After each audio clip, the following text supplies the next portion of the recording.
Socrates एक ऐसे महान फिलोसोफर थे जिन्होंने अपने प्रिंसिपल्स और वैल्यूज के लिए हंसते हंसते जहर का प्याला पी लिया था। सोक्रेटिस का जन्म ग्रीक के एक बड़े शहर एथेंस में हुआ था। उनके पिता मूर्तियां बनाते थे। छोटी उम्र से ही सोक्रेटिस सवाल पूछने का बहुत ही ज्यादा शौक था। वो हमेशा हर चीज के बारे में हर किसी से सवाल किया करते थे। वो हमेशा ही नॉलेज और विजडम हासिल करना चाहते थे। सोक्रेटिस को वेस्टर्न फिलॉसफी का फादर भी कहा जाता है। आज मैं उन्हीं सोक्रेटिस की कुछ सबसे बेस्ट प्रैक्टिकल फिलॉसफीज आपको बताऊंगा। तो बिना टाइम वेस्ट किए चलो शुरू करते हैं। Philosophy number 1, the biggest wisdom is knowing that you know nothing. सबसे बड़ा ज्ञान इस बात को जानने में है कि आप कुछ नहीं जानते। सोक्रेटिस कहते थे कि ये दुनिया हमसे बहुत बड़ी है और हमारे पास बहुत ही लिमिटेड सोर्सेज हैं जिनके थ्रू हम इस दुनिया के बारे में जान सकें। इसलिए कभी भी ये घमंड मत करो कि आपको सब पता है। याद रखो, सबसे बड़ा बेवकूफ वही होता है जिसको लगता है कि उसको सब पता है, और सबसे बड़ा समझदार वही होता है जिसको ये पता होता है कि वो सब कुछ नहीं जानता और उसे बहुत कुछ सीखने की जरूरत है। इस माइंडसेट के साथ चलने वाला इंसान हमेशा कुछ ना कुछ सीखता रहता है और वो अपनी समझदारी को बढ़ाता रहता है। फॉर एग्जाम्पल, 2 लड़के हैं, दोनों एक एवरेज बाइक ड्राइवर हैं। उनमें से एक लड़का सोचता है कि मुझे ड्राइविंग अच्छे से आती है, मुझसे अच्छी बाइक यहाँ कोई नहीं चलाता और मैं इधर का सबसे बढ़िया राइडर हूँ। जबकि दूसरा लड़का भी पहले लड़के के जैसा एवरेज बाइक ड्राइवर है, पर उसका एटीट्यूड अलग है। वो सोचता है कि वो ठीक ठाक बाइक चला लेता है, लेकिन अभी वो और अच्छा कर सकता है। अभी उसे हर तरह की रोड्स और सिचुएशंस पे बाइक चलाना नहीं आता। तो इस लर्निंग माइंडसेट की वजह से वो दूसरा लड़का कुछ ही टाइम में एक प्रो बाइक राइडर बन जाएगा, जबकि पहला वाला लड़का एवरेज ही रह जाएगा। फर्क क्या है? फर्क सिर्फ इतना ही है कि पहले लड़के को लगता है कि उसे बाइक राइडिंग की हर स्किल आती है, उसे सब पता है, जबकि दूसरा लड़का सोचता है कि अभी उसे सब पता नहीं है और वो अभी सीख सकता है। इसी वजह से सोक्रेटिस कहते हैं कि अगर ये समझोगे कि आपको सब पता है तो एक दिन मुश्किल में फंसोगे और ना तो कुछ नया सीख पाओगे, जबकि अगर ये समझोगे कि मुझे कुछ नहीं पता है तो सीखने के चांसेस डबल हो जाएंगे। Principle 2, no man has the right to be an amateur in the matter of physical training. It is a shame of a man to grow old without seeing the beauty and strength of which his body is capable. Socrates का ये coat हर उस आदमी ने जरूर सुना होगा जो किसी भी तरह की फिजिकल ट्रेनिंग करता है। सोक्रेटिस यहाँ पर फिजिकल ट्रेनिंग के इंपॉर्टेंस को बताते हैं।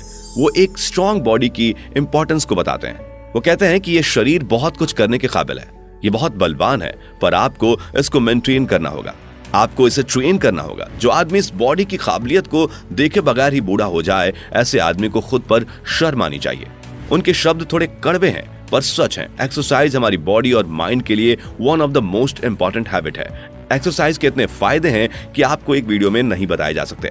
एक्सरसाइज से हमारी बॉडी का एक्स्ट्रा फैट कम होता है। एक्सरसाइज करने से हमारी बॉडी के टेस्टोरोन्स और HGH human growth hormones release होते हैं, जिससे हमारी बॉडी की स्ट्रेंथ, मास और हाइट भी बढ़ती है। एक्सरसाइज करने से ब्लड प्रेशर कंट्रोल में रहता है और हार्ट की हेल्थ अच्छी रहती है। एक्सरसाइज करने से माइंड में हेल्दी एंडोर्फिन्स और डोपामाइन रिलीज होते हैं, जिससे हमारी सेल्फ स्टीम और ओवरऑल हैप्पीनेस इंक्रीज होती है। एक्सरसाइज करने से हम हार्ड वर्क, स्ट्रगल और डिसिप्लिन की वैल्यू को समझते हैं। अगर आपको मेरी बातों पर यकीन ना हो तो आप खुद अपने आसपास देखो कि कौन अपनी लाइफ में ज्यादा अच्छा काम कर रहा है, कौन ज्यादा खुश है। वो आदमी जो कभी एक्सरसाइज नहीं करता या वो जो हर दिन अपने आप को फिजिकली ट्रेन करता है। इसलिए चाहे 20 मिनट ही सही, पर अपनी बॉडी को ट्रेन जरूर करो और घर का शुद्ध खाना खाओ। याद रखो कि जो आप इस बॉडी में डालोगे वही बाहर निकलेगा। इसलिए eat healthy and train yourself. Principle 3, good deeds make you truly beautiful. Socrates दिखने में बिल्कुल भी अच्छे नहीं थे। उनका कद छोटा था, आंखें बड़ी बड़ी थी, आधे सर पर बाल नहीं थे और वो एकदम फटा पुराना सफेद कपड़ा लपेटे रहते थे। पर बदसूरत होने के बाद भी सोक्रेटिस की यह आदत थी कि वो रोज ही आईना देखते थे। तो एक बार जब सोक्रेटिस अपने कमरे में खड़े होकर आईना देख रहे थे, तभी उनका एक स्टूडेंट वहां आ गया और सोक्रेटिस को शीशा देखकर उसको बहुत अजीब लगा और वो मन ही मन सोचने लगा कि एक बदसूरत आदमी को इतनी देर तक शीशा देखने की क्या जरूरत है। तभी सोक्रेटिस ने उस स्टूडेंट को देखा और अपने उस स्टूडेंट को असमंजस में देखकर सोक्रेटिस समझ गए कि ये क्या सोच रहा है। उन्होंने कहा कि तुम यही सोच रहे हो ना कि इतना बदसूरत आदमी होने के बाद भी मैं इतने गौर से शीशा क्यों देख रहा हूँ। उस स्टूडेंट ने शर्मिंदा होकर जवाब दिया, जी हाँ सर, मैं यही सोच रहा था कि क्या आप मुझे इस सवाल का जवाब दे सकते हो। सोक्रेटिस ने कहा, हाँ यही तो मेरा काम है। इसके बाद सोक्रेटिस ने उस लड़के को बताया कि मैं हर रोज इस शीशे में अपनी शक्ल देखता हूँ ताकि मुझे ये बात याद रहे कि मैं बदसूरत हूँ और मैं कुछ अच्छे कर्म और समाज के लिए कुछ अच्छा करने के लिए इंस्पायर होता रहूं, ताकि अच्छे कर्म करने से मेरे चेहरे और शरीर की ये बदसूरती मेरे चेहरे और शरीर से बैलेंस में रहे। तो फिर उस स्टूडेंट ने पूछा कि इसके लिए रोज शीशा देखने की क्या जरूरत है। सोक्रेटिस ने जवाब दिया कि इंसान की स्मरण शक्ति बहुत ही कम होती है और अगर मैं रोज अपना बदसूरत चेहरा इस आईने में नहीं देखूंगा तो मैं अच्छे कर्म कैसे करूंगा। इसके बाद उस स्टूडेंट ने पूछा कि गुरुजी, अगर आपकी बात को सच माने तो इस तरह से तो सभी सुंदर लोगों को आईना देखना ही नहीं चाहिए। तो सोक्रेटिस ने इस पर जवाब दिया कि नहीं, खूबसूरत व्यक्तियों को भी आईना जरूर देखना चाहिए ताकि वो ये याद रखें कि जितने सुंदर वो हैं उतने ही सुंदर उनके कर्म होने चाहिए, क्योंकि अगर उनके कर्म सुंदर नहीं होंगे तो वो भी बदसूरत और बुरे ही माने जाएंगे। इसलिए हर किसी को आईना देखना चाहिए ताकि वो ये याद रखे कि इंसान के कर्म ही सबसे ज्यादा इंपॉर्टेंट हैं। हर इंसान के कर्म ही उसे ट्रूली ब्यूटीफुल या अगली बनाते हैं। उनकी ये बातें सुनकर उनका वो स्टूडेंट सोक्रेटिस के सामने नतमस्तक हो गया। Principle 4, guard your reputation more than your life. Socrates के क्रांतिकारी विचारों और फिलॉसफीज की वजह से वो पूरे ग्रीक किंगडम में फेमस हो चुके थे। एथेंस के राजा को यह डर था कि कहीं सोक्रेटिस उसके राज्य के लोगों को भड़काकर उसके खिलाफ न कर दें। सिर्फ एथेंस का किंग ही नहीं बल्कि बहुत से पॉलिटिशियन और फेक फिलोसफर्स भी सोक्रेटिस से चिढ़ते थे। सोक्रेटिस का कोई एक दुश्मन नहीं था। जिस तरह से वो डिबेट्स में क्वेश्चन पूछ कर सामने बैठे ज्ञानी लोगों की बोलती बंद कर देते थे, उस तरह से उनके हजारों दुश्मन तो बंद नहीं थे। और इन्हीं दुश्मनों ने मिलकर सोक्रेटिस के खिलाफ एथेंस के युवाओं को भड़काने और एथेंस के देवी देवताओं को ना मानने का केस कर दिया एथेंस कोर्ट में। तो जब सोक्रेटिस को वहां ट्रायल के लिए बुलाया गया तो वहां 500 जजेस बैठे हुए थे, जिन्हें यह डिसाइड करना था कि सोक्रेटिस के साथ क्या किया जाएगा। तो सोक्रेटिस को अपनी सफाई रखने का मौका दिया गया, पर उन्होंने तब भी वही किया जो वो हमेशा करते थे। सही सवाल किए, गलत सिस्टम को नकारा और जजेस से कहा कि मैं नहीं मानता कि मैंने कुछ गलत किया है, मैं बस युवाओं को सही तरह से सोचना सिखाता हूँ। सोक्रेटिस के इतना कहने के बाद सभी जजेस और गुस्सा हो गए और फिर उन्होंने भरे हुए कोर्ट में अनाउंस किया कि सोक्रेटिस के पास अब 2 रास्ते हैं। पहला कि वो अपने किए हुए कामों के लिए माफी मांगे और हमेशा हमेशा के लिए ग्रीक को छोड़कर चले जाएं, वरना इनको डेथ सेंटेंस दिया जाएगा, यानी कि मृत्यु दंड। सोक्रेटिस को ग्रीक का सबसे जहरीला जहर का प्याला पीना होगा। तो सोक्रेटिस को एथेंस के जेल में डाल दिया गया और अगले ही दिन उन्हें जहर पीना था। तो सोक्रेटिस के स्टूडेंट जैसे प्लूटो और एरिस्टोटल अपने गुरु को बचाना चाहते थे, तो उन दोनों ने जेल के जेलर को विश्वास में लेकर सोक्रेटिस को जेल से भगा ले जाने का पूरा इंतजाम कर लिया। तो पूरा इंतजाम करने के बाद जब वो सोक्रेटिस के पास जेल पहुंचे तो उन्होंने सोक्रेटिस को बताया कि हमने आपको यहाँ से भगा कर ले जाने का सारा इंतजाम कर लिया है, आप हाँ करो तो हम अभी निकलते हैं, जेलर भी हमारे साथ है। सोक्रेटिस ने जवाब दिया, नहीं, मैं भागूंगा नहीं, क्योंकि अगर मैं अपनी जान बचाने के लिए यहाँ से भाग गया तो मेरे विचार मर जाएंगे, मेरी कही हुई बातें गलत साबित हो जाएंगी, और अगर मैं नहीं भागा तो मैं मर जाऊंगा पर मेरे विचार अमर हो जाएंगे।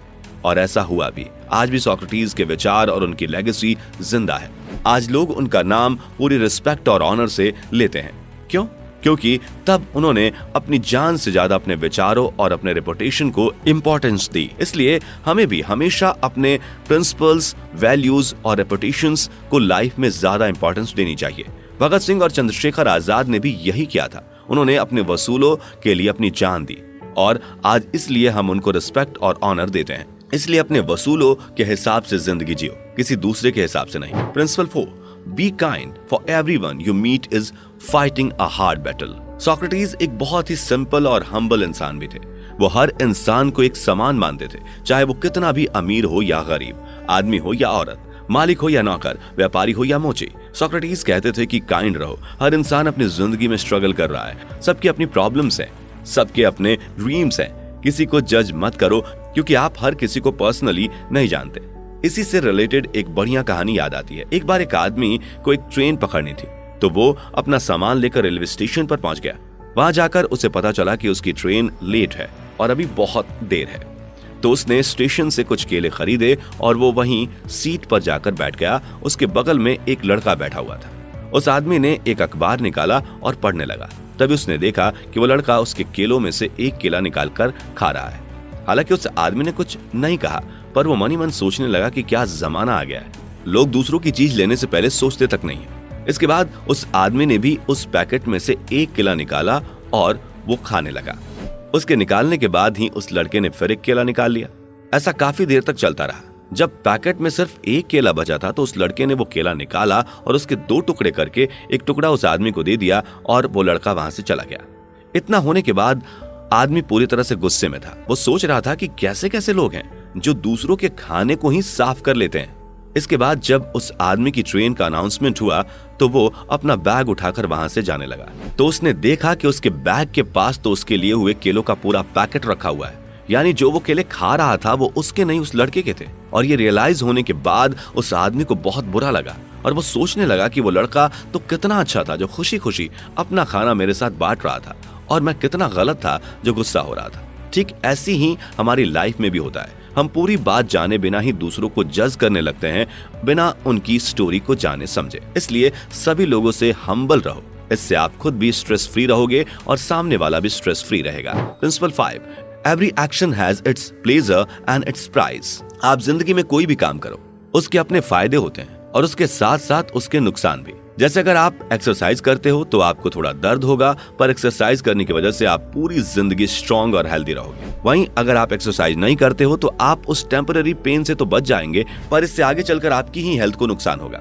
इसी तरह से हर काम के अपने प्लेजर और पेन्स होते हैं, और सोक्रेटिस कहते हैं कि हमें कोई भी एक्शन लेने से पहले उसके प्लेजर और पेन को समझ लेना चाहिए। अगर उस एक्शन से होने वाला पेन टेम्पररी है और उसके प्लेजर आपको जिंदगी भर मिलेंगे तो वो काम करो, और अगर कोई काम टेम्पररी प्लेजर दे रहा है पर उसकी वजह से आपको लॉन्ग रन में दुख दर्द से गुजरना पड़ेगा तो वो काम मत करो। Principle 6, I am not an Athenian, not a Greek, but a citizen of the world. Socrates कहते थे कि हमें इंसान के रंग, जाति, धर्म और देश के आधार पर उसमें भेदभाव नहीं करना चाहिए। ये बॉर्डर्स तो हमारे बनाए हुए हैं, वरना तो पूरी दुनिया एक है। इसलिए सोक्रेटिस हर किसी को सही सीख देते थे, फिर चाहे वो ग्रीक का हो या किसी और देश का हो। जैसे हमारे हिंदू धर्म के वेदों में कहा गया है, वसुधैव कुटुंबकम, यानी ये पूरी दुनिया एक है, यहाँ रहने वाला हर इंसान एक है, फिर चाहे वो किसी भी देश, धर्म या संप्रदाय का हो।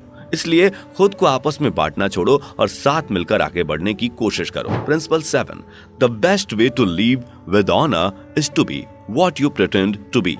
सोक्रेटिस यहाँ पर सच्चा बनने की बात करते हैं। आज के टाइम में ज्यादातर लोग फेक हैं। वो मटेरियलिस्टिक चीजों के बल पर खुद को बड़ा दिखाते हैं, जबकि अंदर से उनकी जिंदगी खोखली है। इसलिए सोक्रेटिस कहते हैं कि अगर आदर और सम्मान चाहते हो तो वैसा इंसान बनो जैसा आप खुद को दिखाते हो या दिखना चाहते हो, क्योंकि आप ज्यादा टाइम कुछ फेक नहीं कर सकते। ज्यादा टाइम तक किसी को झूठ बोलकर अंधेरे में नहीं रख सकते। अगर दूसरों को ये दिखाते हो कि आप बहुत ज्यादा कॉन्फिडेंट और करेजियस हो, पर जब कहीं करेज शो करने की बारी आती है तो 9 2 11 हो जाते हो, तो लोग आपकी रिस्पेक्ट नहीं करेंगे। फिलोसफर्स तो बहुत हुए, पर सोक्रेटिस एक ऐसे व्यक्ति थे जिन्होंने अपनी वैल्यूज और प्रिंसिपल के लिए जहर पीकर मरना ही सही समझा। इसलिए आज हम उनको ऑनर करते हैं। इसी तरह से अगर आप भी जैसा खुद को दिखाते हैं, बताते हैं, वैसा बनोगे, करके दिखाओगे, तो आपको भी एक ऑनरेबल पर्सन समझा जाएगा। ये थे सोक्रेटिस के 7 क्रांतिकारी फिलॉसफीज।